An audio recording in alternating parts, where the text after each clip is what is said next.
All commissioners are here, so we have a full commission tonight. Item 2 is our invocation and flag salute. Invocation is going to be given by Damon Burpo tonight, and the flag salute by Colonel Simmons.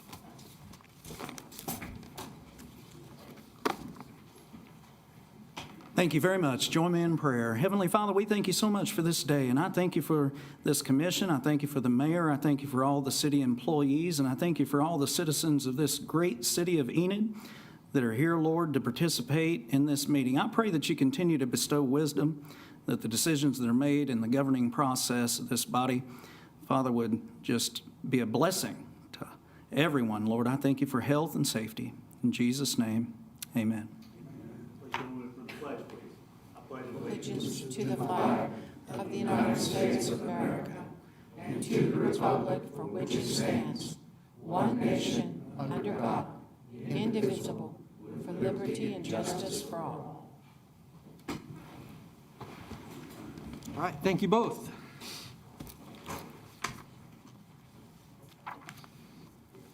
Item number 3.1, consider approval of the minutes of the special commission meeting of May 14th, 2020, and the regular commission meeting of June 2nd, 2020. I move to approve. Second. Motion and a second. Any discussion, corrections? Seeing none, please cast your ballots.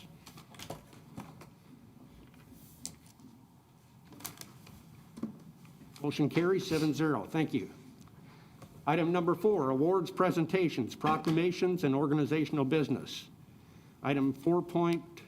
Actually, right before 4.1, I'd like to do a presentation. Colonel Simmons, could you come up, please?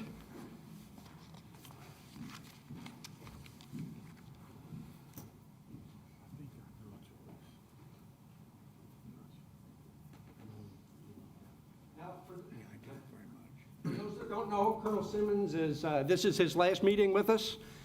He's been here to just virtually every meeting we've had, and the ones he couldn't make, he sent a representative to. Been a great leader at Vance Air Force Base and a great community member for us. And what he wanted most in the whole world was a book of pictures from Mike Clemmy, so we have that. But we might have one other thing. Where is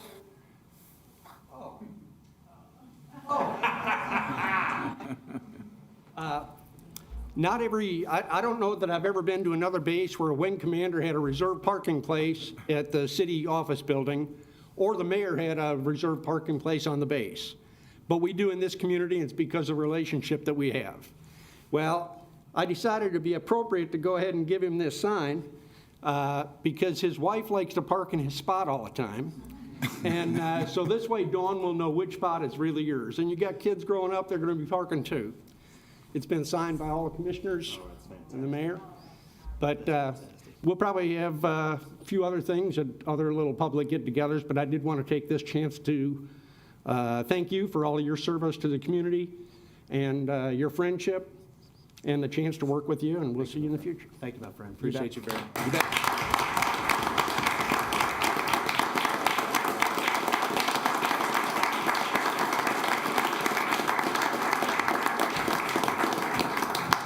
Don't tow my car.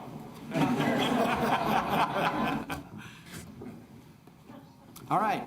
Item 4.1, consider appointment to the Fire Civil Service Commission. Yes, Mr. Mayor, we have one vacancy to be filled by any interested citizen, and we have several applicants, many or all of whom are here tonight. We'll start with former city manager Eric Benson. Okay, Mr. Benson. Mayor, Commissioners, Mr. City Manager, Carol, how are you? Very well. I note with pleasure you have an abundance of very appealing applicants for this position, so no matter who you choose, I know that you'll be well served. The Fire Civil Service Commission is an entity with which I have, I would submit, substantial experience, and I'm willing to serve in that capacity. I'll be happy to answer any questions. Do you miss us? We have a comm problem. Yeah. I couldn't see your lips moving, so I wasn't sure if you were. That's fine, we'll go with that. All righty. Thank you, sir. All right, Todd next. Boydston, Yep, not here? Nope. okay. Janet Copeland expresses a desire, she expresses her regrets she couldn't be here tonight, but she'd like to be considered. Mike Stuber, I didn't see Mike here, but, and Taylor Venus. Okay. Okay, Robin Keller?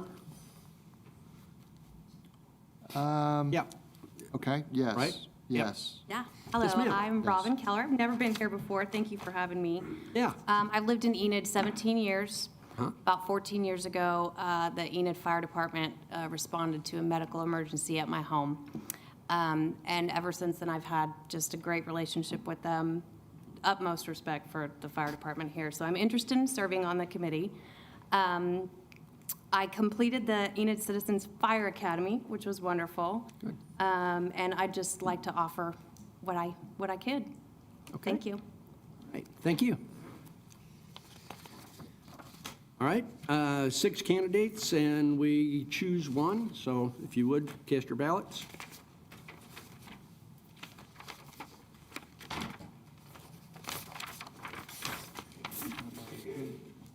Oh, yeah. Yep. Yep.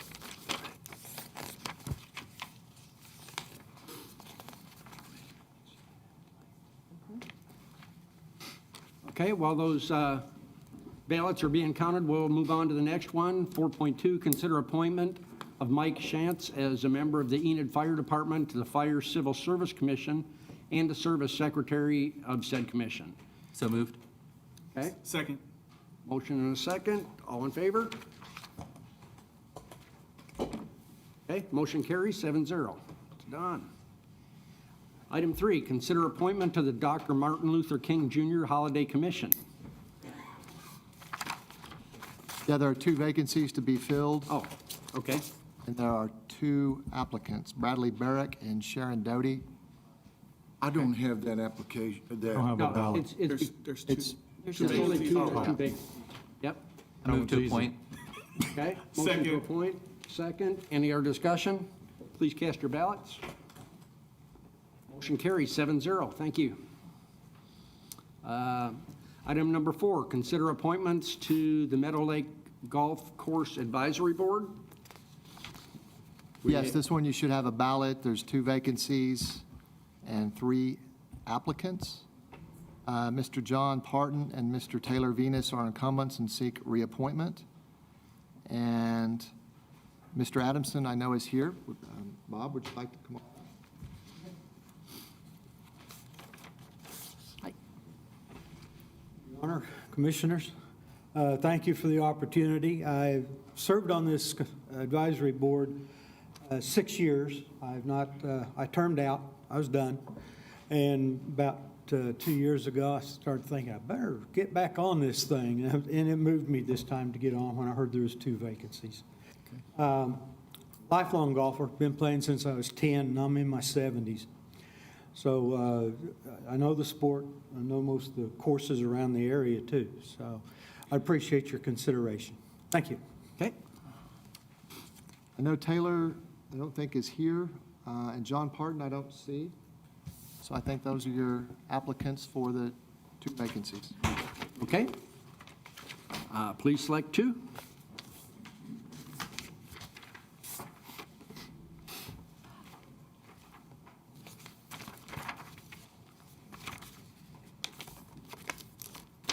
Thank you. Okay, item number 5, consider appointments to the Enid and Garfield County Public Library Board of Directors.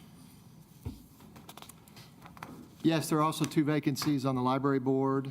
Susie Mybergen is an incumbent, wishes to be reappointed. And there are several other applicants. I believe that Alyssa, did Sharon Doty, she requested to be removed from consideration? Okay. Is Claire Buzzard here? Buzzard? Okay, I don't see Susie. Joyce Powell? Okay, and Amber Weiss. Okay, Okay, those are your applicants for the 2 vacancies. okay, please select 2.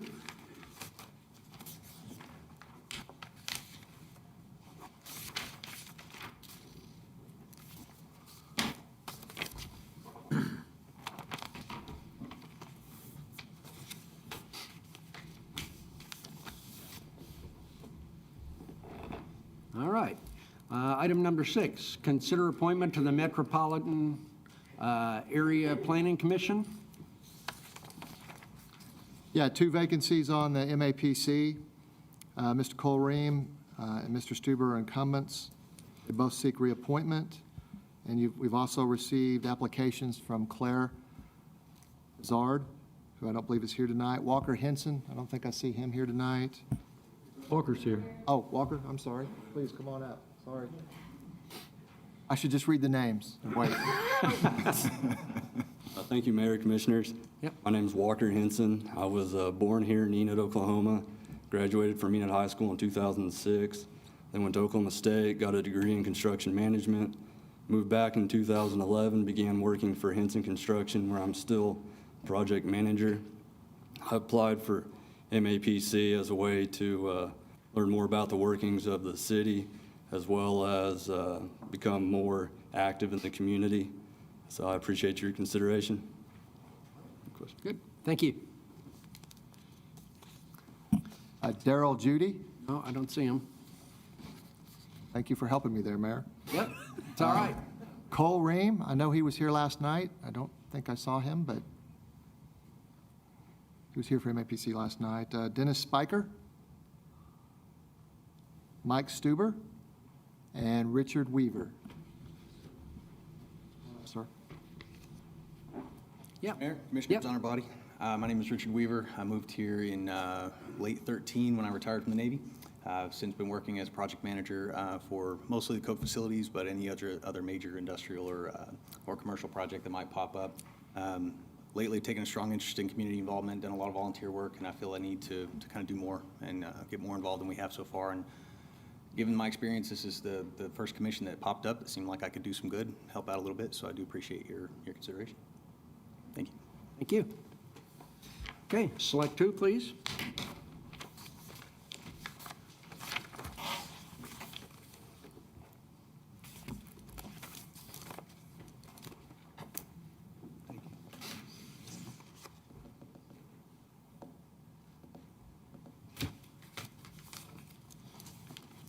Let's see.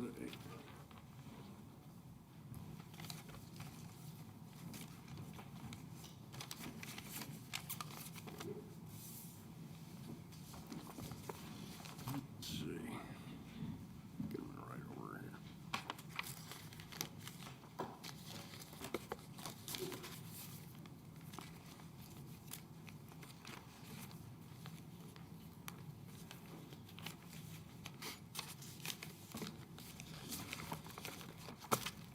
Okay. Before I read who was selected, let me say thank you to everybody that has volunteered. The only thing that makes the community run well is civic involvement in the community. So whether you're picked up tonight to serve on one of the committees that you wish to do or not, please keep us in mind in the future. What makes this city special is the involvement of the community. So I want to thank everybody, whether you're selected tonight or not, for coming forth and offering your services. All right. First, we'll go through the ballot for the Fire Civil Service Commission. We can only select 1 vacancy. Eric Benson received 2 votes. Taylor Venus received 1 vote. Robin Keller received 4 votes. And Robin Keller, you are now on part of that commission. Congratulations. Okay. Next up, Meadowlake Golf Course Advisory Board.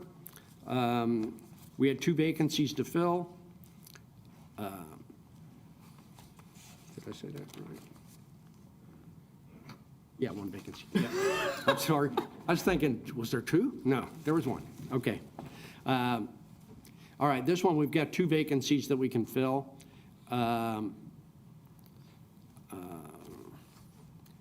We got 6 votes for 2 of the candidates. Allen, Norwood, Ezell, Waddell, Stallings, Mason, and, not Waddell, I'm sorry, all except Waddell, for 6 for, oh, boy. I'm gonna start over. This is going to go well. Yeah, it's going really good. All right, voting for Adamson was Allen, Norwood, Ezell, Stallings, Mason, and Pankinen, took 6 votes. Taylor Venus received 6 votes also. Allen, Norwood, Ezell, Waddell, Stallings, and Pankinen. Mr. Parton received 2 votes, 1 from Waddell and 1 from Mason. The 2 that were selected are Robert Adamson and Taylor Venus. Congratulations to you both. Thank you, and welcome to the boards. All right, next is the ballot for the library board. Again, we're going to fill 2 vacancies. Claire Buzzard received 1 vote from Commissioner Waddell. Amber Wise received 1 vote from Commissioner Ezell. Joyce Paul received 5 votes, 1 from Allen, Norwood, Stallings, Mason, and Pankinen for 5 votes. Susie Mybergen received 7 votes. All commissioners and the mayor voted for her.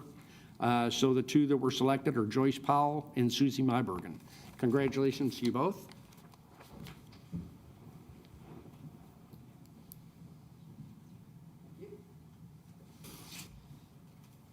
Next up, Metropolitan Area Planning Commission. Going to fill 2 vacancies. Daryl Judy received 1 vote from Mayor Pankinen. Richard Weaver received 2 votes, 1 from Commissioner Ezell, 1 from Commissioner Waddell. And the 2 that were selected, Walker Henderson received 5 votes, Allen, Norwood, Ezell, Stallings, and Mason. Cole Ream received 6 votes, Allen, Norwood, Waddell, Stallings, Mason, and Pankinen. So congratulations to Walker Henson and Cole Ream. All right. That's it for that, right? Okay, next up, item number 5, administration. 5.1, consider a resolution authorizing a general fund transfer out of $1.3 million to the Enid Municipal Authority and amending the 2019-2020 general fund budget by appropriating additional funds in the amount of $250,000 to increase the 2019-2020 appropriated amounts for the general fund sales tax transfers department. Real quick, if any of you who are here for the boards don't want to stick around for a consideration of an exciting transfer from the general fund sales tax transfer department, you don't have to stick around. Yeah. Ben said You're you welcome. could go. Yeah. No, it is definitely, especially in these days of COVID-19, it's definitely not impolite to leave when your part is over, so. And thank you all again.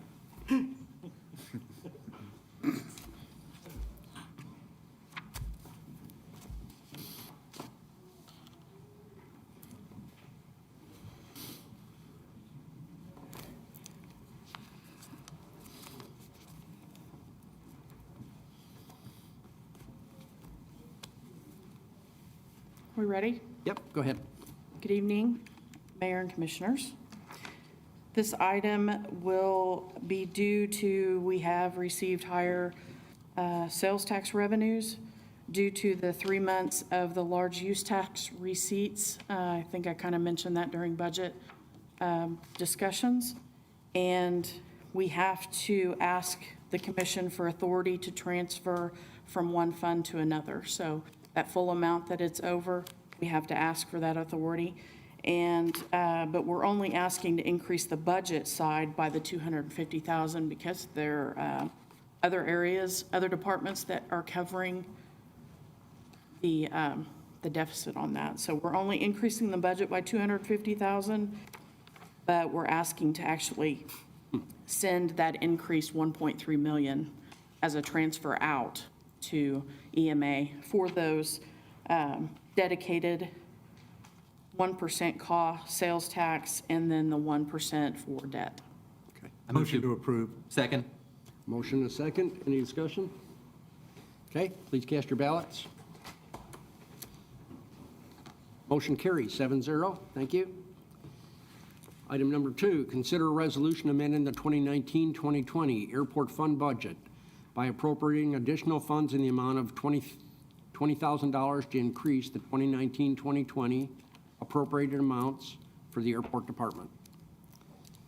This item will let the airport increase their budget. We had a couple of months at the end of the year also that had high Jet A fuel sales due to the government fly-ins that are happening, and the cost of goods sold are increased due to those higher sales. Move to approve. Second. Motion and a second. Any discussion? Cast your ballots. Motion carries 7-0. Thank you. Item number 3, consider a resolution amending the 2019-2020 Enid Event Center and Convention Hall budget by appropriating additional funds in the amount of $250,000 to increase the 2019-2020 appropriated amounts for Enid Event Center and Convention Hall Department. Move to approve. Second. Motion, second. Any discussion? Cast your ballots. Motion carries 7-0. Thank you. Item 4, consider a resolution amending the 2019-2020 Water Capital Improvement Fund budget by appropriating additional funds in the amount of $2.8 million to increase the 2019-2020 appropriated amounts for Water Capital Improvement Department. This is a companion item with number 5, right? Well, yeah, Okay. the 5.5, that's after this. This Yep. is the companion item to pay for that. And So no, we have not budgeted anything for CAW in our original budget, so everything for the CAW Lake program has to be appropriated at the time. I move to approve this budget amendment. Second. Motion and a second. Any discussion? Please cast your ballots. Motion carries 7-0. I assume we vote on the companion item separately, or were they together? Yeah. Separately. Okay. Item number 5, consider approval of amendment number 4 to an agreement with Garber Engineering LLC for project number W-1912A, the Caw Lake Program, in the amount of $2,722,933, and authorize the mayor to execute all contract documents. Okay?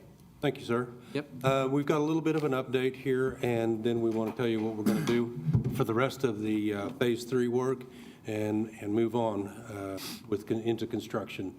We've got a little bit of program status, a little status of the collaboration, and then the execution. Okay. Michael? Thanks, Chris. Good evening, Mayor, Commission members. Yep. As Chris mentioned, we'll start with a brief program update. This slide just keeps getting better. The bars are continuing to move to the right at the top. 228 of 230 packets prepared and delivered. A bulk of those, nearly 80% now, have been accepted.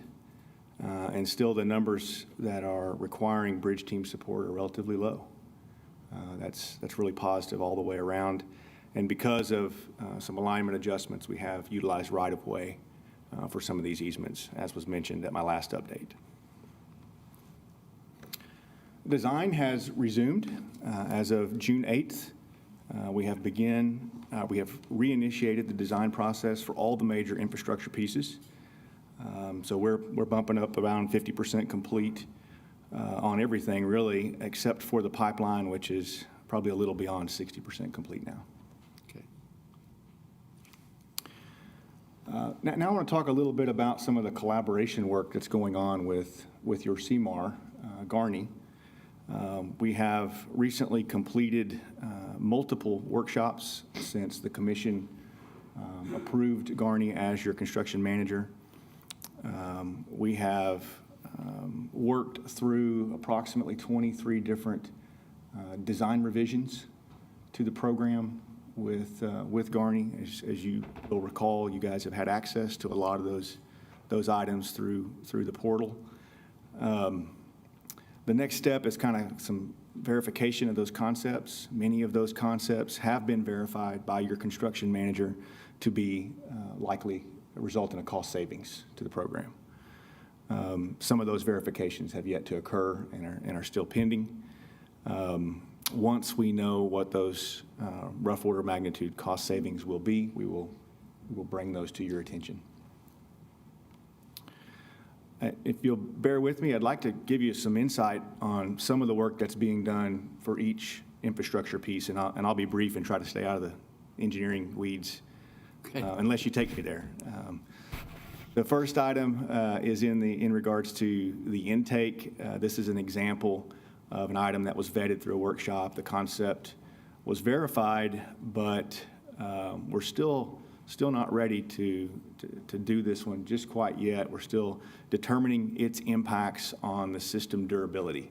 And in this case, what system durability is, let me back up. I should owe you guys an explanation here what this table means. If you look at the columns across the top, those three items right there, those are our three pillars, remember? Those are the three things that are we've got to keep in focus. And so if one of these concepts or ideas has an impact on the pillar, we told you that we would be involved in that and want to make sure that it didn't have a negative impact on that pillar. So this one does with regard to system durability. What this is a redundant access road to the intake site to allow us access to the intake site in the event of the flooding that we experienced, was it last May? We had so much flooding. So we're still working with this one a little bit. We're not ready to completely buy off yet. We're getting great input from the city staff. But I wanted to use this one as an example of one that we're still kind of working through. There's some potential cost savings there, but it's kind of leaning on one of those pillars a little bit, so. Is that what does the red mean bad? Yes. Good. I should have clarified that too, Rob. Getting old, but. That's good, Rob. It's a great question, Rob. With regards to the pipeline, we have several here, and I'll just touch on a few of these. Optimizing the valve spacing. Okay, when we lay this thing out and we talk with the operations staff, we say, hey, we want a valve every X thousand feet so that we can have multiple areas to isolate the pipeline. If a break happens here, we can quickly isolate those two valves and take 1,000 feet of pipe out of service. Well, that's great flexibility, and that's really nice to have, but it's not absolutely necessary. And so optimizing valve spacing, meaning increasing the distance between valves, is one of the ways that we're reducing cost. That one has no impact on water quality, volume, demand, or system durability. We're just waiting on final pricing from Garney on that one and the rest of these that are on this list. You're looking at putting them how far apart? Further apart. I'm not sure the exact distance yet. Probably 5 to 10 miles. 5 to 10 miles. So from 8,000 feet? No. Is that just a number? Yeah, I just threw a number out there. Yeah. Right, It was probably a mile. It was probably a mile. We're basically cutting them in half. Yeah, it was probably a mile or so because we were trying to get them at section lines where we would cross a section line, and some of these are diagonal. So basically where we had 4,000 feet, 5,000 feet, now we may have 10,000 feet, something like that. You say 10? 5 miles versus 10 miles, sorry. Yeah. I understand. I'm good with that. Any other questions? Nope. Water treatment plant summary. There's a long list of good stuff here. I talked about some of these the other night, one of which is on the next slide, the flow meter example that I gave that can reduce pipe costs, reduce flow meter costs by using some newer technology. A lot of these also deal with moving stuff outdoors, moving the pump stations in an exterior installation as opposed to an interior installation, and we reduce the concrete and steel associated with the building cost. Very normal application. Most water treatment plants, you'll see that type of application. The original design intent kind of took yours up a notch, kind of above and beyond what's normal, and we're kind of backing off on some of that stuff now. Reducing some of the paving around the water treatment plant site is also some low-hanging fruit. But here's one that we have rejected thus far, and that is because it eliminated some redundancy that we weren't comfortable with, and that's the heating and air design associated with the water treatment plant. There's some pretty vital temperatures that must be maintained during chemical storage and so forth. And so having that level of redundancy is not only good from maintaining the chemicals integrity, but also just from a safety standpoint. And the Chestnut Water Main, a few other alternatives that are being evaluated there include a south side alignment, some reconfiguration of the way we're tying in at Cleveland, and then a potential change in pipeline hardware from stainless steel to carbon steel. All of these are applicable and acceptable, and like I said at the beginning of this section of the presentation, just waiting on cost estimates from Garney at this point. So that concludes the second part of tonight's update, and now I want to talk through the actual agenda item, which is an amendment to our contract. And I want to do this in a way that kind of sets up what was originally planned for our services during Phase 3, and then what actually happened, in an effort to just be completely transparent about where your money was spent over this time frame, and then what's left to be done. So as of October of 2018, when we started Phase 3, this was the spending curve, if you will. This is what the amount that would be spent per month, and it's probably hard to read that graph, but that's the 800,000 line there. And I think you may have this in your packet as well if it's difficult to read. But so that was the planned spending curve. Startup and design consultant selection was supposed to occur in October and November of 2018.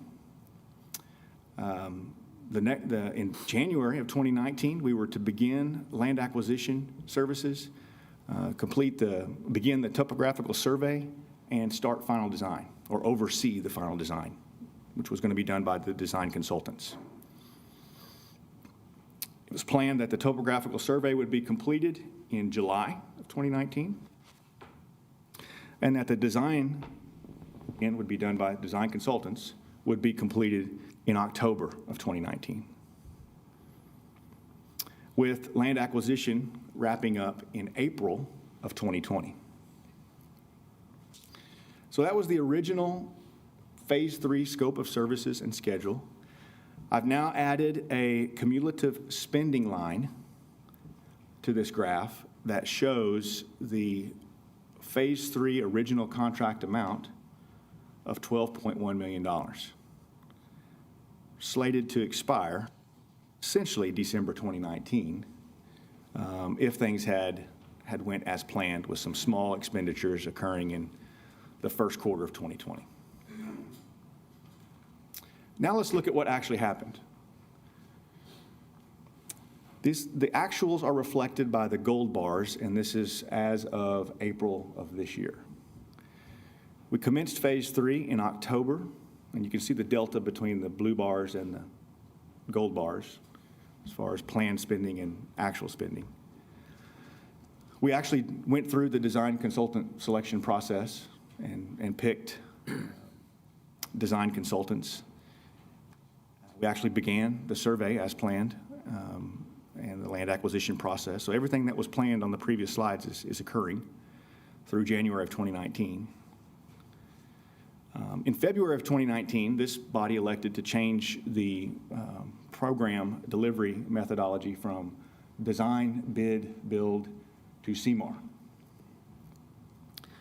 From that time through the end of the year, we visited about this a couple of weeks ago.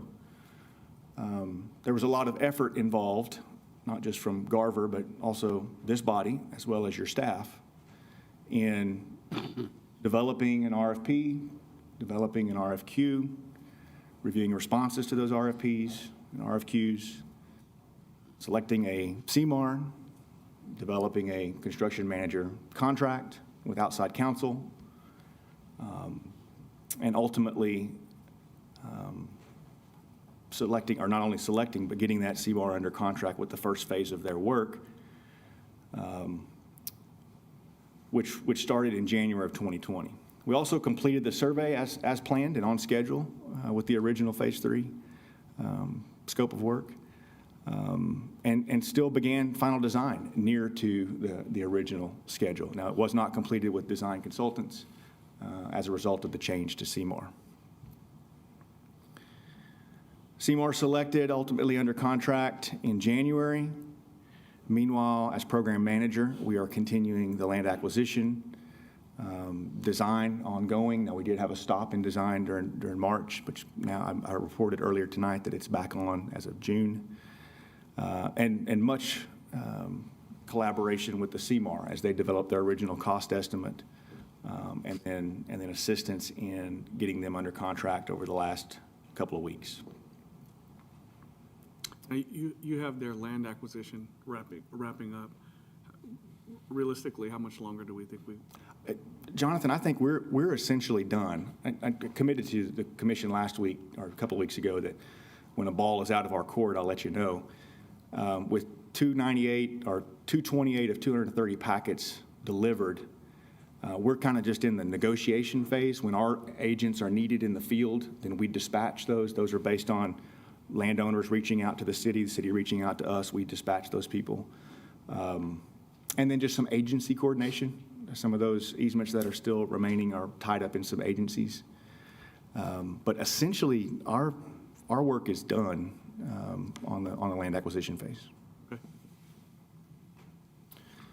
So I did the same thing with the actual services and cash flow. Put together a cumulative spending line, and you can see that to date, through April, not to date, through April of 2020, $10.2 million was spent, as opposed to the original planned agreement of 12.1. But we're not done. There's a lot of scope of work that didn't get done, that still needs to get done because of the delays with bringing the CMAR on board. As just you must have read ahead, land acquisition is essentially complete. The end of May, we've still got a few lingering properties out there right now. But we still have program management, design management, and CMAR collaboration moving forward through the rest of this year. Design completion, full design completion is expected December of 2020, the end of this year. That's not the 60% that you're thinking about for GMP. That's the full design completion, assuming there's no hiccups at GMP, which we don't expect there to be a hiccup. Everybody knows what the budget is, including your CMAR. So if you look at those, both of those, the continuation of services outruns the balance available in the existing agreement. And I put together a couple of graphics to help explain that. So if you look at, I talked about some buckets when I was standing up here a couple of weeks ago. There's a program management bucket and what we did in program management and what we have left to do. And that's the blue bucket. And there's a CMAR bucket. And there's components in that bucket of what we've already done with the CMAR and what's yet to do. And what we've already done is in the bottom of the bucket, and what we have yet to do is on top of the bucket. And so if you just look at the blue bucket, we've got $12.1 million in budget. We've only got 1.9 left, and we need 1.6 more to finish through December 2020. If you look at the CMAR budget, we had zero budget for CMAR. There was not any allocated funds for us to support this program in regards to the CMAR effort. Now we had anticipated that there would be CMAR cost, professional cost associated with going the CMAR route. And we had meetings with the commission in January of 2019 and in January of 2020, where I showed that cost. Also showed the cost that the overall program cost would go up as a result of CMAR. Now, we haven't done that. We've tried to find ways, and will find a way, to keep it in your original budget. But we presented that the overall cost of the program would go up. And the professional services element of that was about $2.5 million, if I'm not mistaken. That there would be an additional $2.5 million in professional services fees for CMAR, just for CMAR. And what we're asking for tonight is only $1.5 million in fees associated with just the CMAR change in scope. Now, the other 1.6 is because of the continuation of the program management services more than a year than what they were originally entailed to be. So that's graphical. This is accounting-wise. My design manager, I think, would rather be an accountant if he had to do it all over again. But this shows the original fee at 12.1, having spent 10.2 and 1.9 remaining. The work section, in scope program management services, completed to date 9.2 million. That with that 12 months of additional schedule, and $4.5 million in work remaining to get us through the end of the year. CMAR collaboration work spent with no budget was $1 million. Remaining work, $0.5 million. So if you go to the amendment summary on the top right, with a remaining budget of 1.9, remaining program management scope of 4.5, remaining CMAR scope of 0.5, that nets an additional $3.1 million, which is what I introduced to this commission 2 weeks ago. It's been a busy 2 weeks. Your staff has, and I, and Shane, specifically Chris and Gerald, have worked hard to meet your expectations. But it didn't come without removing some scope of services from the project. And so once we identified what the best task that could be done by someone else, whether that be Garney or whether that be city staff, still needed to be done, but it was going to be done by somebody other than Garver, then we could start whittling away at that 3.1. And what we ended up with was removing approximately $400,000 in Garver services from the program management bucket, which leaves we did not touch the CMAR collaboration. That was not, it was touched, but it was decided not to reduce that level of effort. So that leaves our negotiated amendment total at $2.7 million and some change. It's properly reflected in your agenda packet. I spared you all the decimal points in this presentation. Just to kind of close out, I want to remind everyone, and again, in an effort to be completely transparent, as we have always been, we are in phase 3 of a 4-phase program. As things continue to move forward, we will get into the construction phase. We will get a GMP that we're all happy with and affordable, and it's executable, and it's not leaning on any pillars, and we're moving into construction. We will be back to have another discussion about Garver's continuation of services. And I just want to be very open and honest about that this is not the last engineering phase of work that needs to be done. Also wanted to spend a little time briefly just reminding you or just acknowledging to you that we know what the budget is for this project. It's $315 million. And so assuming that this amendment is approved, this is where things stand with the budget at kind of the gross high level line item perspective. Phase 3 and 4 program management, design services, land acquisition, permitting, what I just briefed you on, the next phase of engineering services, and the construction and CMAR fee. So not only do we have the up-to-date budgets for each of those line items, but we also are reflecting the percent spent of those budgets. I thought this would give you guys a really good handle on where things are at financially with a lot of work yet to do. Allow me to add, if you would. One of the main reasons why this slide is up here, this is the rebaseline budget. This is the budget we're going to measure the rest of the performance of the program to. So keep this one, watch as we go along. This is what we measure to. This measures our cost performance. I have a question. Yes, sir. Earlier, we talked about land, and Michael suggested that we were about done, but it only shows 61% at this point. So there's a pretty big number left there. Yeah, that's a good question, Rob. Let me clarify. Garver's services for land acquisition are essentially done. Okay. You still have properties that have yet to be purchased. And we have potential construction damages above what we anticipated on the front end. We anticipate somewhere along the way, we'll have to make somebody whole again. when something goes different.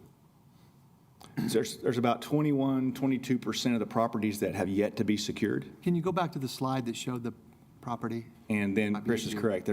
We have a budget available for construction damages in the event that those occur. Yes, that had to be at the very beginning, Gerald. Sure.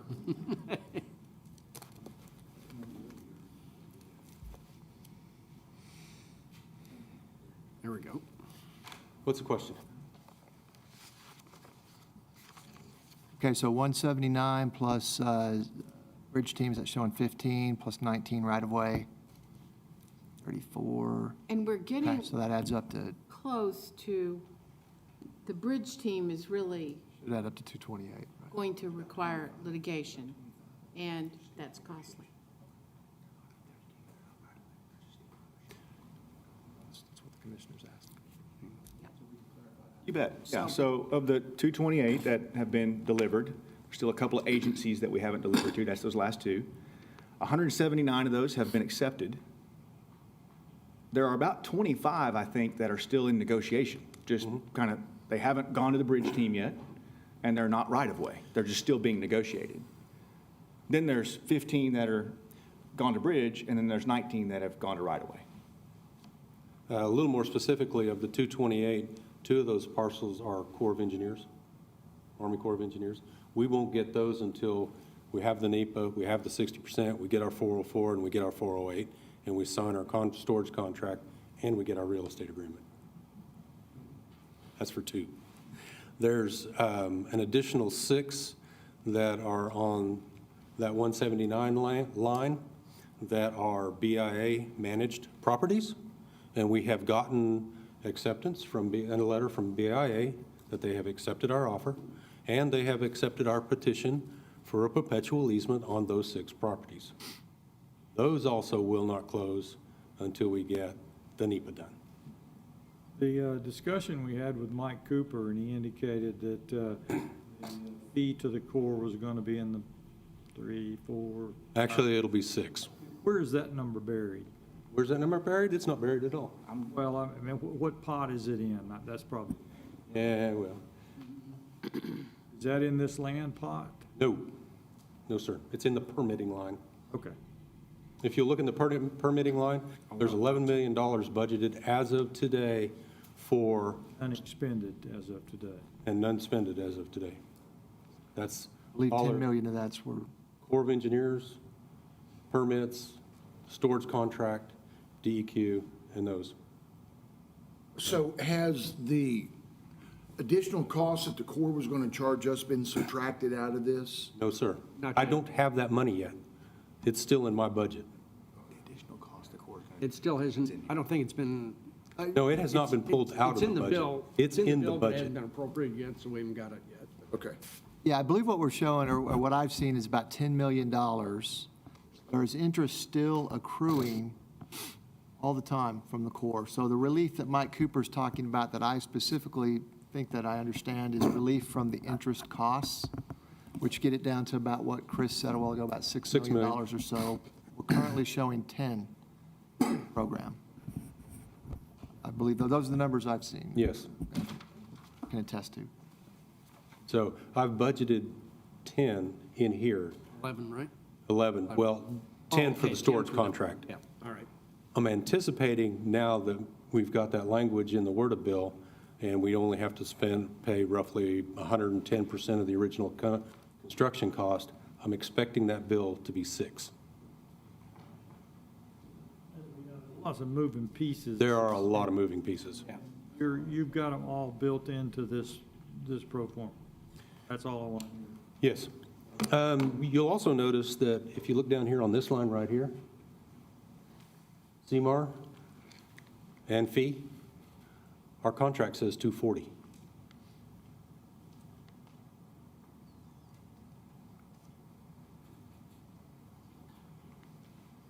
Okay? I have 2 questions. There are 2 common questions that I'm asked often by my constituents. Question number 1 is, why do we need more water with the population of a little over 50,000? And my second question that I've been asked a lot is, why is it so expensive? What was the last question? Why is it so expensive? Why is the cost so high? Well, to answer the first question, we have some historical data that tells me our demands fluctuate but have gone up. And we also notice that water level to depth to water, is getting deeper. We also know there are more users on our aquifer. So I really don't believe that they'll last forever. Maybe they will. So we're planning ahead and saying, let's build a little resiliency so we know we will have water. As for why does it cost so much? Construction cost, material cost, engineering cost, program management cost. We're going 70 miles of pipeline. We built 30 miles of pipeline going that way back in the 80s, out to the Ringwood and Cleo well field, and that ran about $30 million. So yeah, it's an order of magnitude more. One of the things I wanted to jump in on this one, because I personally prefer it when the weather's a little cooler.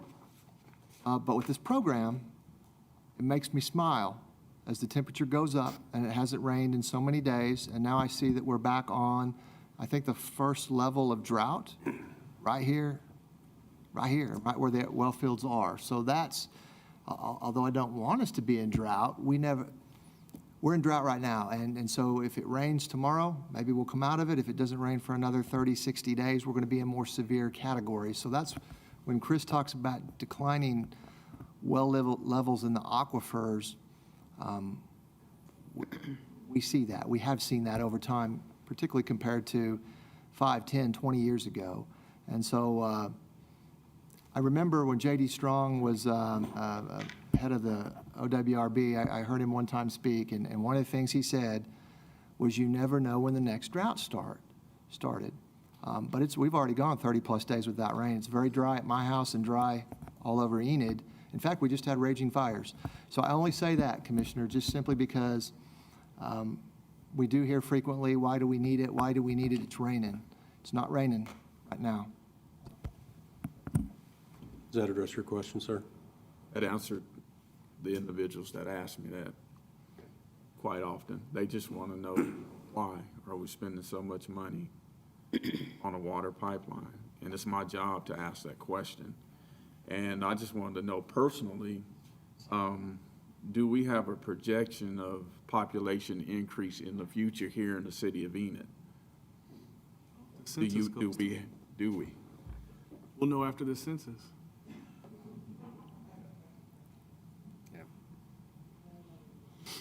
Yeah. I just would add one other item to Chris and Gerald's response. With regard to the cost. It's a 70-mile project footprint. So we're moving water. We're building a structure in a lake to move water 70 miles uphill. But that's not it. That's what everybody talks about. They talk about the pipeline and getting water to town. But guess what? You got to treat that water now when you get it to town. And so the water treatment plant component is a big cost that the city of Enid is not used to, treating surface water. If you look to the west, once we get the water out of the ground, it comes into town at a different grade, not uphill, and we don't treat it. Other than chlorination, but there's not a surface water treatment component. And I'll echo what these guys said. I didn't do the master planning, but I've reviewed it. And having a diversified water portfolio, one in the ground and one on the ground, is going to pay dividends at some point when that drought does hit. Next slide. That's the last slide. Assuming that our amendment is approved tonight, We will continue the Garney collaboration, report back the cost estimates they're preparing for cost reductions so that we bring in that GMP where you guys expect it to be. Any questions?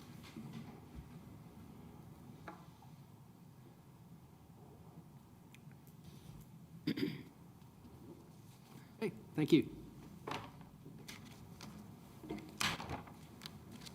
All right. So, need a motion to approve? I'd move to approve item 5. Second. Motion and a second. Any other discussion? Seeing none, please cast your ballots. Motion carries 7-0. Thank you. Item number 6, approve a resolution amending the City of Enid 401K retirement supplement plan to lower the plan participant age to 18. Scott? Mr. Mayor and Commissioners, it was brought to our attention at one of our union negotiations, hey, what about these young new City of Enid employees that come in that are caught in that age between 18 and 21? What can we do for them? Do you realize that they can't contribute to our 401K program? And so we looked into the matter and looked into the legality of it and what the pros and cons would be, and came back and we thought, we can offer this service to new City of employees and help them invest in themselves and be a part of that success. And so we come before you tonight, and we would like to offer that to our employees that are young, in that 18 to 21 age, where they can participate with the rest of us. So that's what we're asking for tonight. How many employees does that, I know it varies, but what would you guess that at? Is that? We do have quite a few employees that are less than 21 that are seasonal. We do have a few that are full-time. I don't have an exact number for you, Commissioner Mason, but I can get that, and I can get that for you. It is not a huge percentage. It's a small number, but we want to help those guys contribute to their future.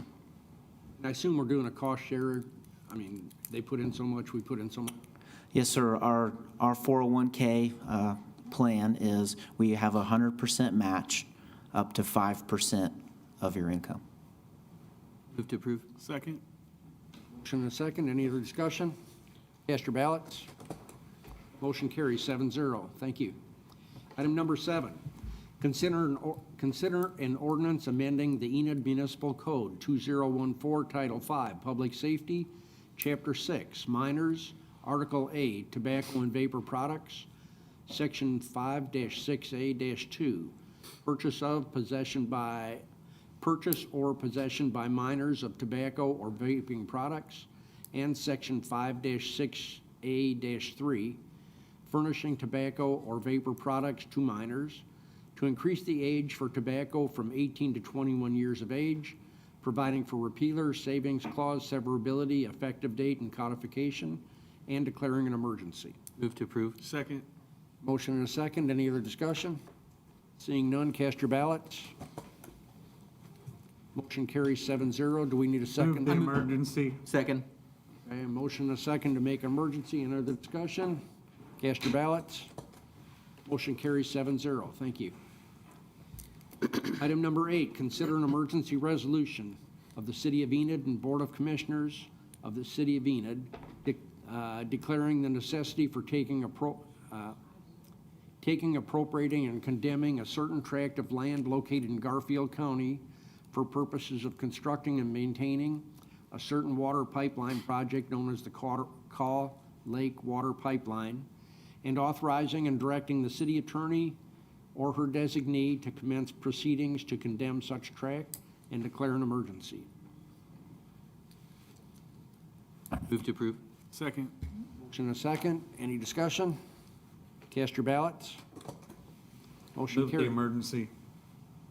Okay. Second. Motion and a second. Any discussion? Cast your ballots. Carries 7-0. Item number 9, consider an emergency resolution of the City of Enid and Board of Commissioners of the City of Enid declaring the necessity for taking, appropriating, and condemning a certain tract of land located in Garfield County for purpose of constructing and maintaining a certain water pipeline project known as Caw Lake Water Pipeline, and authorizing and directing the city attorney or her designee to commence proceeding to condemn such tract and declaring an emergency. Move to approve. Second. Motion and a second. Any discussion? Cast your ballots. Motion carries 7-0. Move the emergency. Second. Motion and a second for emergency. Any other discussion? Cast your ballots. Motion carries 7-0. Thank you. Item number 10, remove from the table and consider award of a contract to EMC Services LLC, Oklahoma City, Oklahoma, for project number P-1911C, Meadowlake Park Low Water Crossing, in the amount of $458,598.10, and authorize the mayor to execute all contract documents. Before making a motion, I would, just in addition to the discussion we had earlier, I went back and looked. We hired Cabinets to study the options along the lines of what we discussed in 2018 and paid them about $15,000 to do that. We then hired Cabinets to engineer the actual project, and it looks like that was another $25,000 that we paid them in 2019. We spent $40,000 engineering this project, and looking at newspaper articles from as far back as May of 2018, we were complaining about how long it had taken in May of 2018, and had Cabinets telling us that the bridge would be beautiful, but had to span 245 feet and would be incredibly expensive. I know that what we have talked about and what the contract that's been tabled isn't real sexy, but I assure you, and I know it's not what we'd all love, we have spent $40,000 from qualified engineers looking at this. And so one of two things is either true. Either Cabinets is qualified and our city engineering department has looked at this and has arranged for extensive study and we have come to what is the best option, or we got completely screwed by spending way too much money engineering something that isn't what's best for the city. And I don't know that there's a third option. I would like to think that the qualified people we have employed and our staff, our city manager, has brought us the best of many bad options. And I know it's not perfect, but I really would hate to delay what is a necessary piece of ever getting advanced trail link. And also, I know it's been a park like that for a long time, but part of the reason I've been pushing so hard for this is that I've been out there with my kids when my wife was in a wheelchair, when she's used a walker, and it's hard not to be able to cross from one side to the other unless you can go scuttle across the rocks. And I've been out there riding bikes with my kids. And I know we could just kick it down the road and maybe save a little bit of money and maybe get something sexier, but this has gone on an awful long time, folks, and I just don't think it's going to get any better. And maybe I'm wrong. I would make a motion to remove this from the table. Is that the proper mechanism? Second. Okay, motion and a second. Any other discussion? Cast your ballots. I'd make a motion to approve the contract. Second. Motion and a second to approve the contract. Any other discussion? Seeing none, please cast your ballots. Motion carries 5-2. Item number 6, consent agenda items. Move to approve. Second. Motion and a second. Any other discussion? Seeing none, please cast your ballots. Motion carries 7-0. Thank you.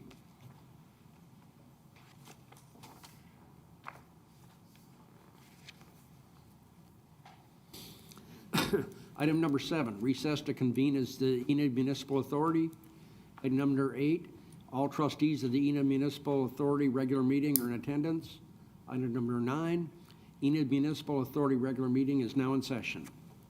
Item number 9.1, consider a resolution increasing the 2019-2020 fiscal financial plan for the Enid Municipal Authority in the amount of $2,800,000. Move to approve. Second. Motion and a second. Any discussion? Cast your ballots. Motion carries 7-0. Thank you. Item number 9.2, consider resolution increasing the 2019-2020 fiscal financial plan for Enid Municipal Authority in the amount of $250,000. Move to approve. Second. Motion and a second. Any discussion? Cast your ballots. Motion carries 7-0. Thank you. Item number 3, consider purchase of infrastructure components to Core and Main LP, St. Louis, Missouri, for a period of July 1st, 2019 through June 30th, 2020, in an amount not to exceed $145,349.05. Mr. Mayor and Commissioners, we have a budget line item for $400,000 to continue our meter infrastructure program and replace our meters, which were installed as early as 2009, 2010, that we have in the ground now. And we are our current system uses 16 data collectors that collect the frequencies from each meter and send those into our billing system so that we can bill the customer. This infrastructure is 10 years old, and the updated costs from Neptune Technology Incorporated on the system that we have, it's beginning to be outdated, and those data collector components are very, very expensive. And so going forward, to use their most recent technology as we start to go into sections of Enid and replace all of the meters that need to be replaced, we need to start with the infrastructure. And so this infrastructure program is for radio equipment that the new meters that we'll start to be putting in the ground next year and can communicate with. There will be quite a few less data collectors than we currently have. Instead of 16, we'll have something like 10 data collectors, and they are much less expensive than the current model that we have, the current cost to replace those. And this is the base going forward for all of the meters that we'll be putting in, which will be a higher technology. So we have to start somewhere when we start this, and all of this technology feeds into our current billing system. We already have all of the same brands, and this is a necessary component going forward to over time replace all of the meters in Enid, because as you know, to do that all at once would be an extraordinary cost that with the current projects that we have going on, we need to be able to take our time and go through year by year and do the project. So this is the necessary funds that require that transition and that infrastructure. At this rate, how many years would it take for us to complete the project? Based on the cost that I have for meters, at a budget of around $600,000 a year, it would take us about 10 years to replace all the meters in Enid. The meters that we're going to have no moving parts in them and have an estimated lifespan of 20 years. Okay. And so we do have, that will last us for a while. We won't immediately have to turn around and start investing again once we get finished. But we can move that project along faster, but it will come at a greater cost. And we want to try to, if we want our staff to be able to put the meters in and not have to pay other people to install the meters, then we only need to try to put in the ground what our staff can handle. So that's another reason for it taking a little bit longer to change out all the meters in Enid. What was the projected lifespan of the meters we replaced a decade ago? Let's start with the warranty on it. The warranty on the meters is a 20-year warranty, and it was a full cost warranty up to 10 years, and then a prorated warranty for the next 10 years. And by AWWA standards, meters need to be within 2.5% of accuracy, and almost every manufacturer suggests at the 7 to 10 year mark that you be replacing your meters, and we're at 10 years on that. So we need to be starting to replace our meters. So, but the question was, what was the projected lifespan? Not the warranty time, but, you know, if I buy a car with a 3-year warranty, the lifespan of the car is still 15 years or, you know, whatever. What was, how long were we told they would last when we bought them? You know, I don't recall. I know what the warranty period was. I just started with the city of Enid when we accepted the project, so I'd have to go back and look. I do know from hands-on experience what the weak point of those meters are. There is a moving mechanism inside, and there's a magnet spinning on top. There's a very small shaft connecting what spins inside the meter to the magnet. That's the weak point on those meters. The newer technology has no moving parts. How many have we had to replace so far? Ooh.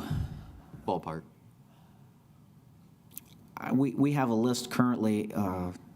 We have a pretty good list that need to be replaced right now.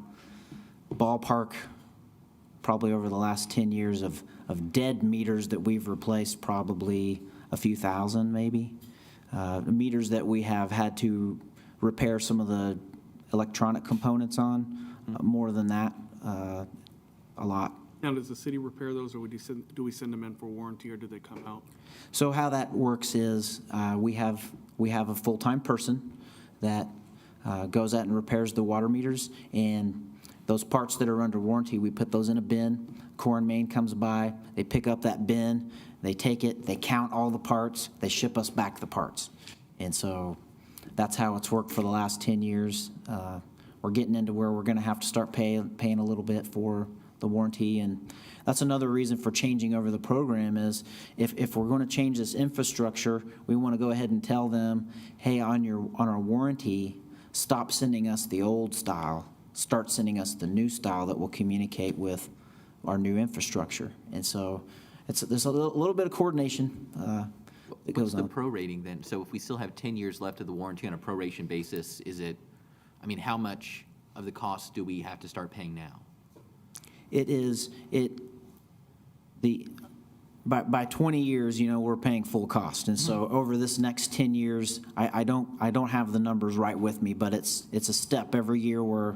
But it's a consistent step. It's not a sloped deal where, it's a little bit in the last couple of years jumps up. It's an even. That's my understanding. Okay. A lot of money. I move to approve. Okay, motion to approve. Second. Motion and second. Any other discussion? Okay, cast your ballots. Motion carries 7-0. Thank you. All right, item number 4, authorize emergency repair of Bomag trash compactor from Yellow House Machinery Company, Enid, Oklahoma, an amount not to exceed $75,000, set by the City of Enid Finance Procedures Manual for emergency purchases. Move to approve. Second. Motion and a second. Whoa. What's wrong with it? Okay, we're on 4. Oh, it's going to repair a Bomag. Yeah. So our Bomag compactor at the landfill, one of the hub assemblies went out on it. If you're familiar with these machines, these are the big that compact the trash. They've got those giant steel hubs. One of the hubs is out on that, and that's what this repair is to remove one of those hubs, change out that assembly, and put it back together. It's very costly. These machines are $750,000 machines. And one of the reasons we put this on the agenda, really, if it's less than $50,000, we can make our repair. But with this bid so close to $50,000, you and I both know that when there's a repair that needs to happen, it could easily, at this magnitude, slip over $50,000, and we want to be transparent and upfront, letting you know what this repair is so that you can have some ability to look at that. Is this the trash compactor that we bought used just a few months ago? It is, yes, you did approve the purchase of.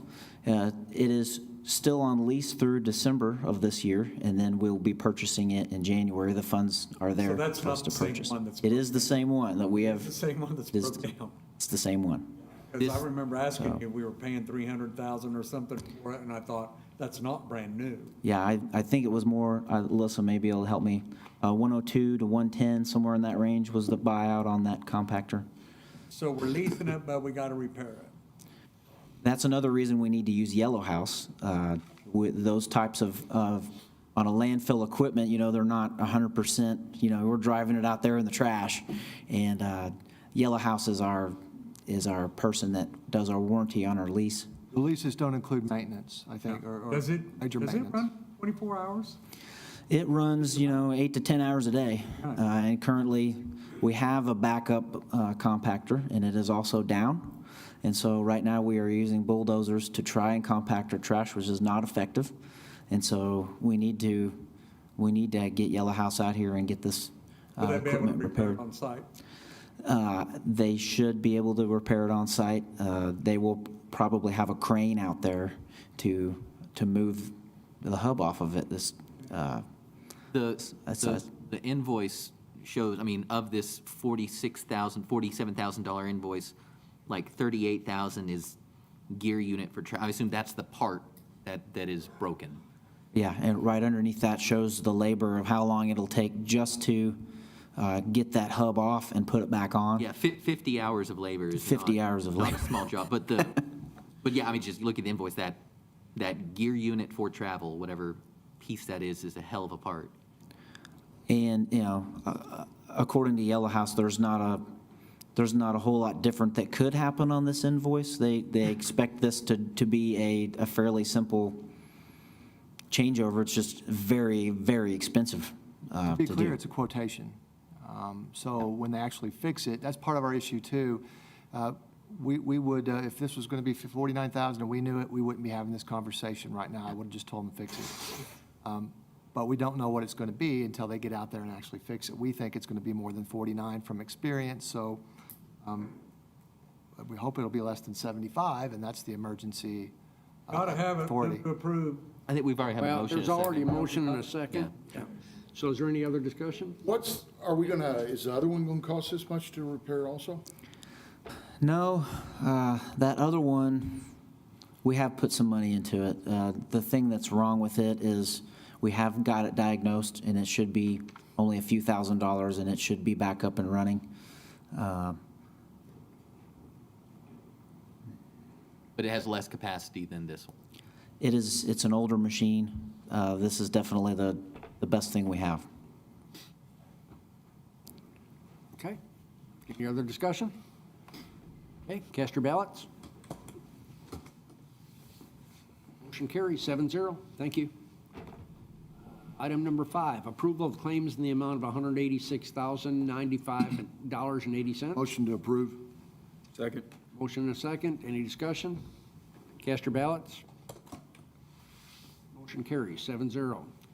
Item number 10, adjourn to convene as the Enid Public Transportation Authority. Item 11, all trustees of the Enid Public Transportation Authority regular meeting are in attendance. Item number 12, Enid Public Transportation Authority regular meeting is now in session. Item 12.1, award a professional services contract with RSM US LLP, Oklahoma City, Oklahoma, to complete the 2019-2020 Enid Public Transportation Authority Vehicle Revenue Mileage Audit in the amount of $4,000. Move to approve. Second. Motion and a second. Any discussion? So exciting, so. Cast your ballots. Motion carries 7-0. Thank you. Item number 2, approval of claims in the amount of $2,682.13. Second. Motion and a second. Discussion. Cast your ballots. Motion carries 7-0. Thank you. Item number 13, adjourn to reconvene as the Enid City Commission. Item number 14, public comments. We have 5 people signed up. I'll take them in order. Maria Eves.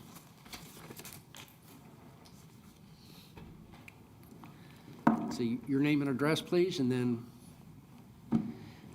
Maria Eves, 2613 East Pine. I just more or less have a question for the commissioners and the mayor. Thank you. What measures if any, have been taken by the city to address systemic racism, including but not limited to reforms or actions concerning the police department? Thank you.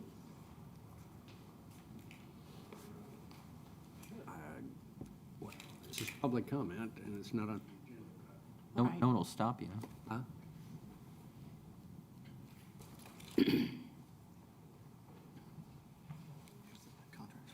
Well, we respond to people who come with public comment all the time. Right. Okay, Yeah. I can tell you right now, I'm working with the city attorney and the chief of police to do reforms with use of force, reforms with chokeholds. There's a bunch of different policies that we're reviewing, and we're working together in order to be able to specifically address areas that may or may not specifically we have problems with here. Some of it, we're just being proactive to make sure that we don't have a problem in the future. One of which data collection, to make sure that we're accurately collecting data. So we're having a lot of communication right now in order to be able to implement some reforms. But we don't want to do it in a way in which we're adversarial with our partners in the police department. They serve our community and they do it a very good job by and large. We have had some issues previously in the past, but we're not going to allow that to define our relationship. But what we are going to do is we're going to find opportunities to improve the way in which the police work with the community and the community works with the police. And so those are the specific things, as well as a list of others. And afterwards, I can give you a list of the things that we're working on to going forward. And yeah, so we're doing that. Also, working with the sheriff's department and the county office, the county commissioners and the prison, in order to be able, or the jail, about their policies and some of the things that happened in the past there, and see what we can do in order to be able to not make that a more pleasant place to be, but a place that we can agree where it is safer. There we go. Thank you very much. A safer place for people to be held over, because people need to understand that just because you are in a county jail does not mean that you have been convicted of a crime. And even if you have, everybody needs to be treated in a humane way. And so we're working in that direction to make sure that we create policy and then we behave in a way that's reflective of the country in which we live in. And anything that does get brought to the commission, any ordinance, resolution, policy which this body votes on, will be on an agenda, and there will be opportunity for, just like any item, for the public to sign up. Our contract with our collective bargaining agreement with the police is coming up on a future agenda at some point. Any changes that do get addressed, will certainly, anyone from the public will have the opportunity to come give us input, and we invite that input broadly. And I would suggest that if you have specific things, if you looked over the policy, the handbook, or anything like that, if you've had access to it and you have suggestions of changes to be made, email any one of the commissioners, as well as contact the city attorney or the chief of police, and make those suggestions. And I would recommend sending it to all of us at one time, so we all have that information to look at. And I think if it's practical and something that can be done, I don't see any reason why we shouldn't work hard in order to be able to get it done. Thank you for your input. Yep. Next up, Yvonne Lewis Odom, regarding pharmacies. Yes. Yvonne Lewis Odom, 4415 Sand Hill Drive, Enid, Oklahoma. I had the experience this weekend of taking someone to the emergency room after 11 o'clock at night. They were discharged with a prescription about 1:30 in the morning. There are no pharmacies open at 1:30 in the morning. So I Googled, found out that the Walgreens here, which is where I thought they sent it, opened up at 6. So I got up, came back down here at 6 o'clock. They were open, but the pharmacy doesn't open till 9. So I went back home, half slept, came back down here, and on Saturdays, it doesn't open till 10. Oh, no. So then I went back home and came back down here, 10:15, 10:30. They said, oh, the prescription is in the system, but it's for the one by the mall. So then I said, okay. I said, devil, you're not going to get this one. So I went back up to the Walgreens over by the mall, and I went in and I said, I'm going to go to the pharmacy. And they say, oh, well, we don't open till 12 on Sundays. So I said, okay, all right. So I went home, came back at 12, and they said, oh, yeah, we have it. We're working on it. Can you come back in about 15 or 20 minutes? Now, the person that needed the medication way before 12:30 in the afternoon on Sunday afternoon. So as I kept looking at it, I saw the Walgreens closes at 9. They all close.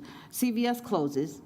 Walmart closes. There are no pharmacies after 9, 10 o'clock at night. So if somebody gets a prescription or gets one called in, they won't get it until later on the next day if the pharmacy is open, which I think is terrible. And then to find out that, and I don't know about Walmart, but I know that the Walgreens and I think CVS, they're going to be closed for 4th of July.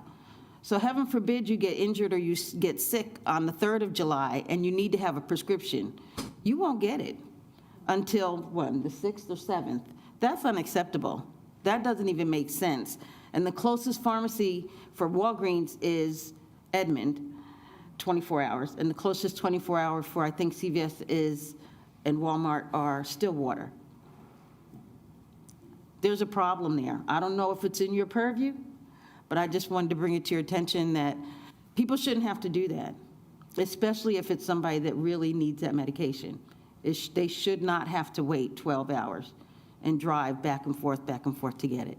People that live in West Enid, way west, that's ridiculous. That doesn't even make sense. So if you can do something about it, please, please, please, please look into it. Did the hospital not provide a few pills until? No, and the hospital pharmacy closes too, so the only pharmacy that's open after, I think, 10 o'clock is the inpatient pharmacy, and they don't do prescriptions. So, you're kind of like out of luck. So I just wanted to bring that to your attention. Well. Normally, I don't come here, but I'm missing a show because I wanted you to know this one. Yeah. Thank you. I don't mean to make light of it, but I feel your pain. Yeah, but I don't know what we can do to entice a company that's trying to make money. We can't force them to stay open and lose money. We can ask nicely. We can ask nicely, and we may point out the benefits. You might be the only one in town, and if they're doing it, They might rotate. Maybe yeah. they don't have to be open. Well, and if- They can rotate for, Yeah. quarter at a time or something. so we can talk to them, but we sure can't make them do it. But I appreciate your comments. Thank you. Lanita Norwood, come on down.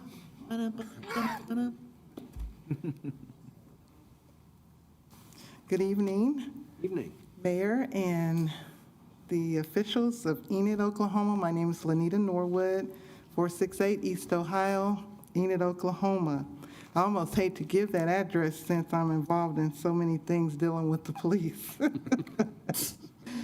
But first of all, I would just like to say thank you to the mayor, city officials, especially city manager, Mr. Gerald Gilbert. He has helped, and so have all of you, helped us try to bring forth unity within this community. And I appreciate it. I greatly appreciate it. And so it's always good to say thank you when people have helped you. Even the Parks Department, Fire Department, Police Department helped us greatly. All of them helped us on the March for Unity and Justice on June 6th. So I appreciate it. I really appreciate it. I just had a couple of recommendations in dealing with this body who has a great responsibility of public trust. And with your position as a body charged with allocating public resources, I come to you with a couple of 4 recommendations that I would like for you guys to address maybe in your private counsel. One of them, recommendation, is equal justice, fairness in policing and incarceration, Now, today, before I came up here, because we are building relationships within the policing department, I went and spoke with Chief Brian O'Rourke for about 3 hours today. And basically because I wanted him to know before I came to the commission that we had talked about a few things. We've talked for the past year. I have met, the NAACP has met with the police department, the chief, assistant chief. We've been meeting with DA Mike Fields. We're fixing to have another meeting with him. We've been meeting with the Criminal Justice Reform Commission at Garfield County Jail. We've also just recently met for about 2.5 hours with the new jail commissioner, administrator at the Garfield County Jail. Criminal justice is such a high priority in this country. Right now, we're in the midst of a policing pandemic. It's really tough right now. A couple of things that I talked to him about today, and people say, well, why do we talk about the police department or the sheriff's department when it comes to killing people? Because we hire them to protect and serve. We don't hire them for us to become the prey, for us to become, what would you call it, a vessel to be killed or a vessel to be harmed, a vessel to be hurt. But we look to them, and we do depend on them to protect and serve. So, and that's what we're trying to get back to, because we look at the unrest in the country, and it's disheartening. Every day, there's somebody's getting killed. And just to let you know, it never stopped. It's that now we have cameras. Everybody has a camera in their pocket or in their purse. This has been going on for probably since 1619. It was worse back then, but it never stopped. The attention, I think the reason this time it was worse is because we were in the midst of a pandemic where we had to stay home. And everybody was watching and seeing what was occurring in our great nation. And we want to make it better. That's why we're building relationships, one person, one department at a time. Because Thomas Jefferson said we were created equal. And that's what we want to be, is equal. Recommendation 1, equal justice, fairness in policing and incarceration. Today we talked about racial profiling. I received several calls in regards to a 6-4 incident in June 4th, 2020, where a police officer followed a gentleman, just following him. And you guys know the last meeting, I talked about my son being followed. This time, this was someone else that just happened 2 weeks ago. Followed just because he had a new car, driving while black in a brand new car. Not necessarily a brand new car, but it was a new car. And allegedly, he was told that he looked like a crack dealer. That was disheartening to hear that. So after I received so many calls, I contacted the gentleman who this happened to, and he shared the information as well. His car was searched. How many of us, when we pull up, if we're just followed, a lot of us may not even pay attention. I will, because I've grew up in this society. But some of us don't even, maybe we're never followed. But if you're followed and you cross, you're followed for maybe 15 minutes, and eventually the lights come on and you're like, oh man. And then, they search your car. How many of you have had your car searched just because somebody was following you? The police officer or the sheriff officer was following you. That's disheartening. That makes you feel horrible that now I'm a target. So, and we talked about that, and he's working on it. He said to be sure to let you guys know that we talked, and he's working on it. He's handling it. But we also discussed the young man that we're going to talk with the DA about, Xavier Condon, the 14-year-old that was shot while running away from an incident. You know, it's kind of tough when I was reading some information, your kid goes to maybe go to Wendy's, like we just saw a couple of days ago. And the first thing I was thinking about, the way the guy was sleeping in the car, I said, he could be a narcolepsy, or he could have been in a diabetic coma. My brother did the same thing. He didn't know, I told you guys before how important health insurance is for me, because we didn't grow up with health insurance. So if you didn't grow up with health insurance, you don't know that you have issues like that. And he sat in the car for over 8 hours, and we were trying to figure out, where is my brother? And we found out he was almost in a diabetic coma. So what if someone would have called and told an officer, 911, this black man is in a car, and someone drove up and, maybe he wasn't totally car, and he was almost dead. He was in a diabetic coma almost. And I wouldn't get to see my baby brother anymore. And it was no fault of his own. And maybe because of the fear between the police, the sheriff's office, and black men, for some reason, they tend to appear to be a threat to society. And remember, I told you guys on the week before, that black men do not have the Second Amendment right. They cannot walk around strapped. If they do, you're really a threat. You're gonna die for sure. Why are you walking around with a gun? And it makes me sad when I see this occurring in our great country.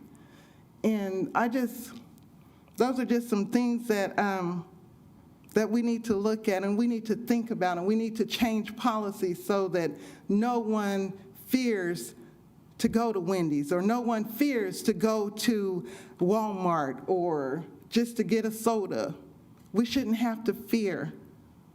Our boys and our girls should not have to fear that, because we're all human beings. And we should stand tall together. And we talked about a few things, even no-knock warrants, and just we just have to be equal. Equal means the same. No one should have a higher authority or a lower authority. Recommendation 2 is equal opportunity in employment and contracting, making sure as a city government that we're giving the same opportunities to everyone, not just a select few. Make sure that you are giving contracts to minorities. Let's check our policy. Let's go back and see how many minority contractors have we given an opportunity to. And, that we don't get caught up in the good old boys program. So that was another thing, a disparity study to determine how we're spending, how inclusive or exclusive that we're being, intentionally or non-intentionally. Our employment practices. How many people do we have hired that are minorities in the city of Enid, or anybody that receives government money? Are we being fair in our employment practices?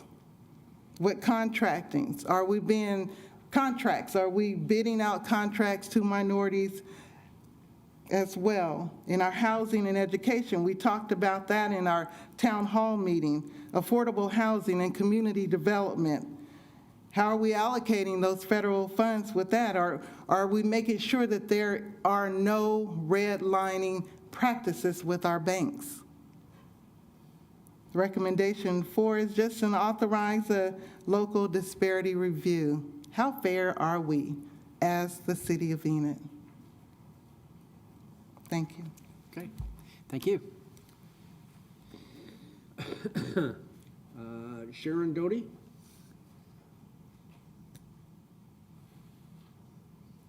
Okay. Valentine El Torre?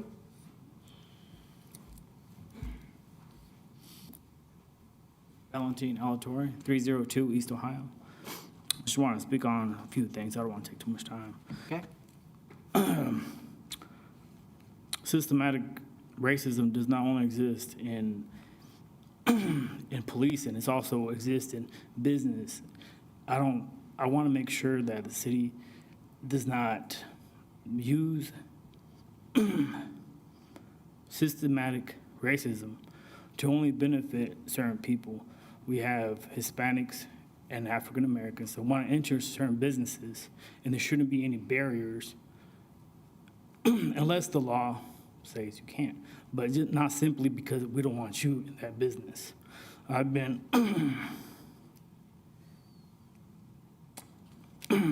I have experienced little things recently, and I talked to the city attorney, and it's connected with the city.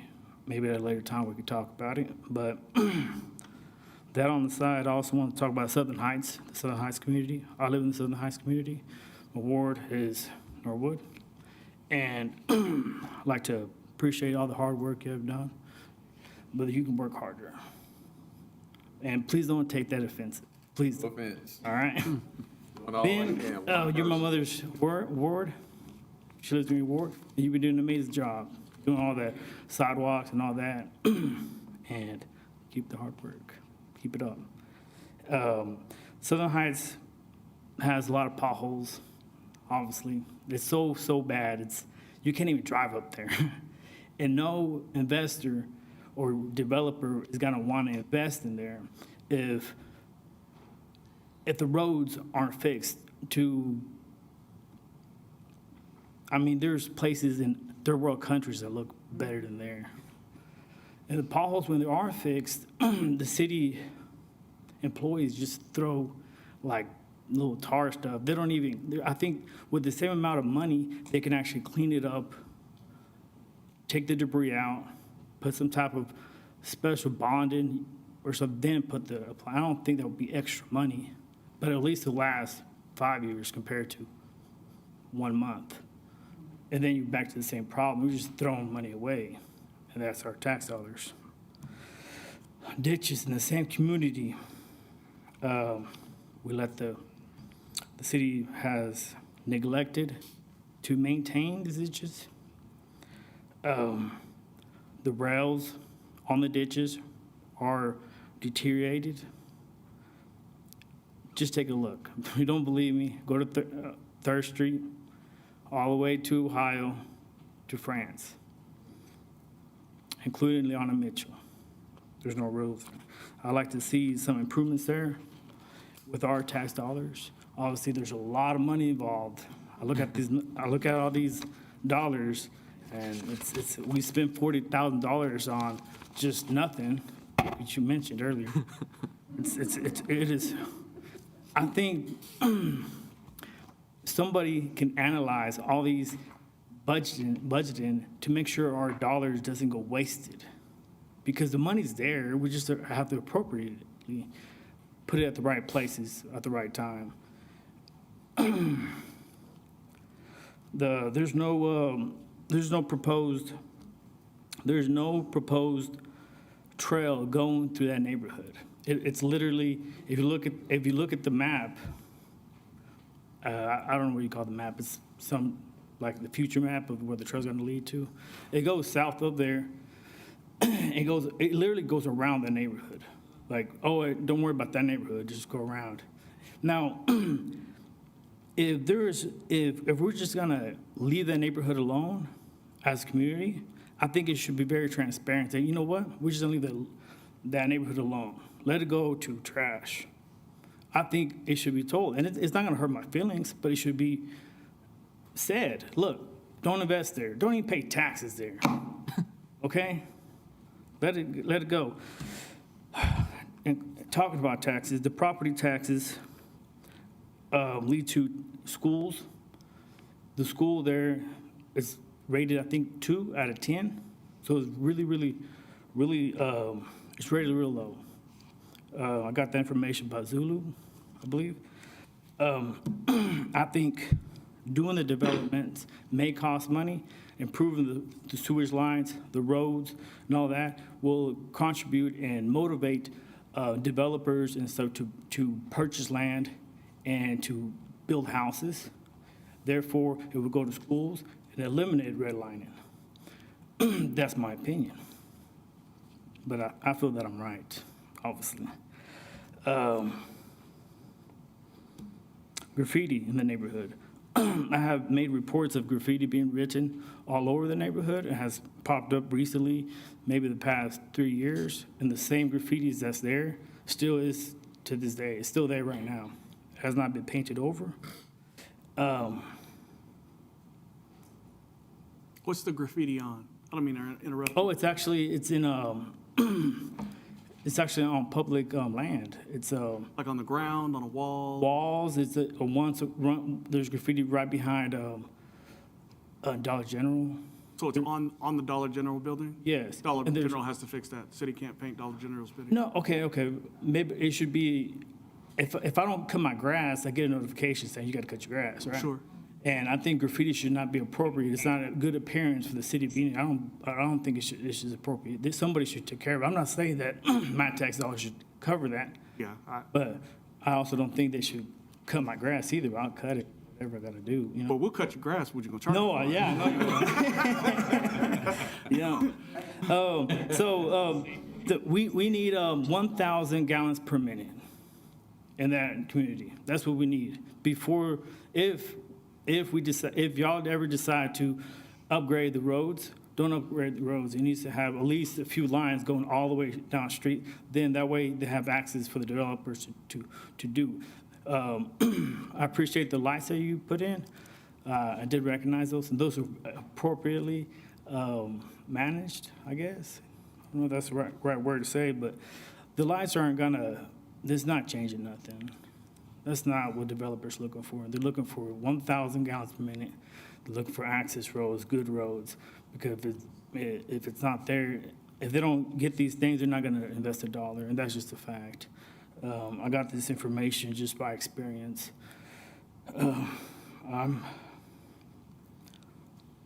I guess just remove the barriers, if that's possible, for all businesses could be competitive, no matter if they're black, white, Hispanic, no matter what. Let the best man win. That's all about. That's what's being American is all about. Let the best man win. On the business aspect I'm speaking of. So, my water bills, okay? Obviously, water is very expensive and it's probably gonna go higher. Yes, it will. I feel like it should be more accurate, not necessarily on the water side, but on the sewage side, okay? So let me explain that, clarify this a little bit more. So when you turn your water on all winter, you don't use that much water. You use the toilet, you flush it, wash dishes, it goes to the sanitation line. You get charged for every gallon, 1 gallon of sanitation. That's how the bill works. However, in the summertime, you water your grass, you water your flowers, it does not go in the sanitation system, but we get charged for that. And I have noticed that, and I think there should be some type of modification to adjust and get the average. And it may not be much, and I'm not trying to take money away, I just think it should be, if I don't feel comfortable paying for something that I didn't use. So, they say, they go by numbers, so they say 6 water lines, or number 6 for the usage for water. It shouldn't be 6 for sanitation service if you probably only use 3, because if you compare it to the wintertime, it's a lot lower. You can just see the history last 12 months.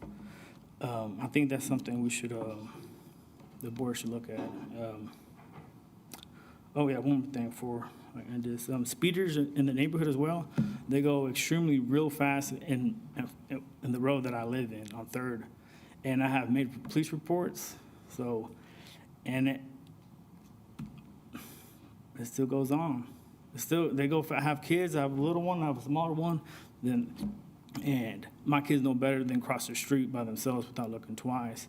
But I think it's a hazard, and I'm not speaking.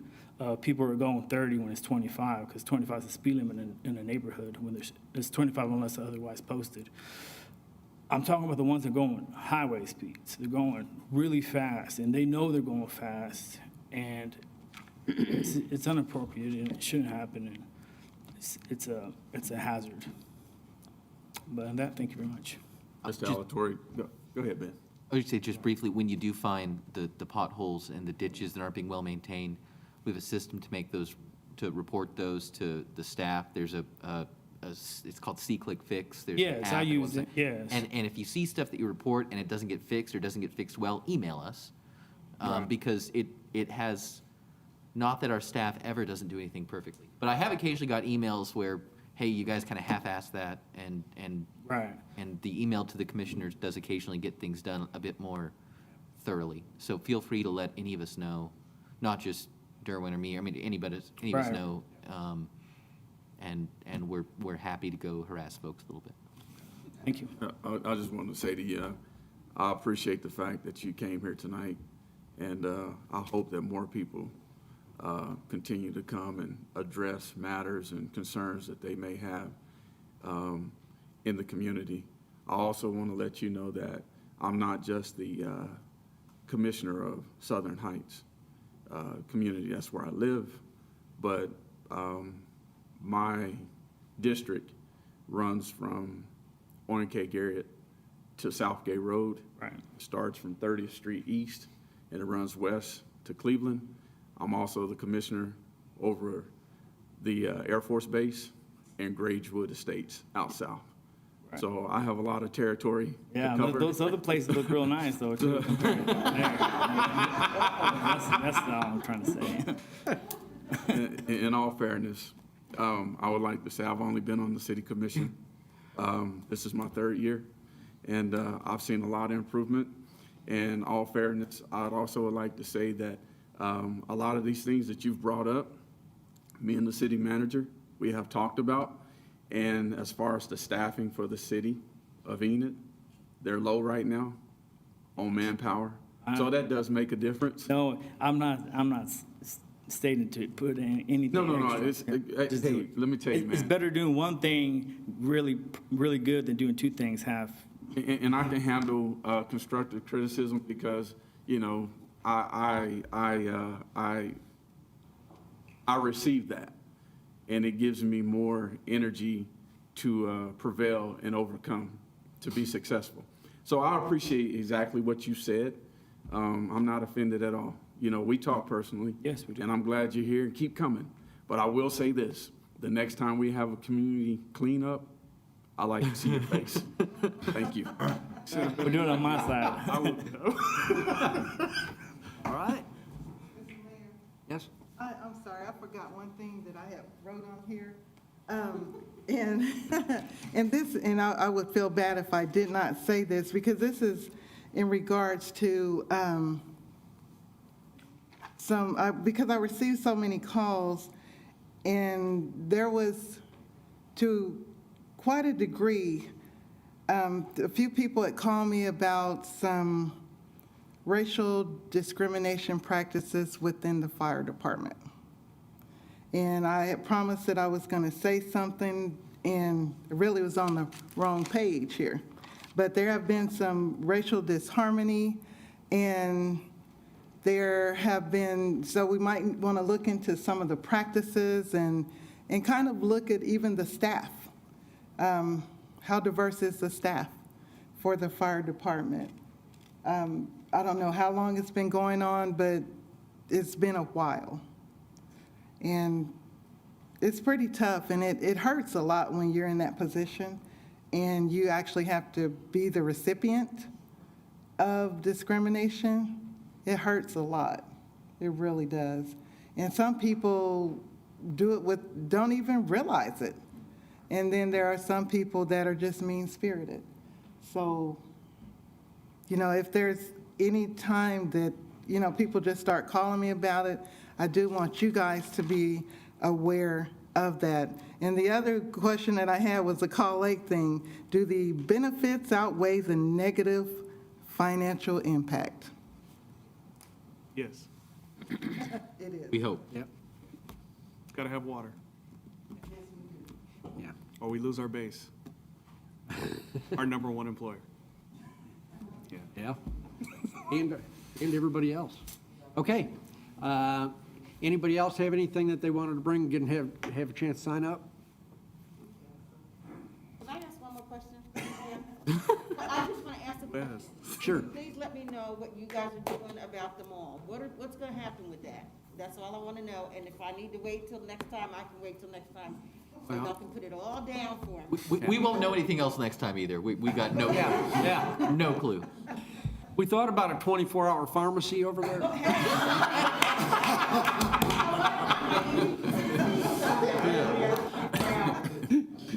Okay. He's got you. All right. Hearing no. Real quick. Yep. Really? A straight answer to it. Thank you. Because it's privately owned and it's owned by its own developer, the city has little to no control. We can talk, we can advise, we can, try to, but in terms of direction and investment, the city it's their responsibility now. They can come and talk and we can have communication, but it's largely on the person who owns that building to make a determination about what to do with it next. But thank you for the question. We appreciate it. Yep. Okay. Item 15, executive session, 15.1. Consider convening into executive session to discuss the 2020-2021 Enid Regional Development Alliance contract to develop economic development business objectives for the fiscal year 2020-2021 and reconvene into regular session to take any necessary action. Okay, so we're going to do that Motion upstairs. do we have to? We're going to do it here, but you might want to take a short break. Yeah, we're going to take a short break and then convene into executive session.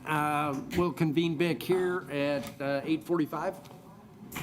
We'll have to take a vote when we come back, I guess. Yeah. Okay.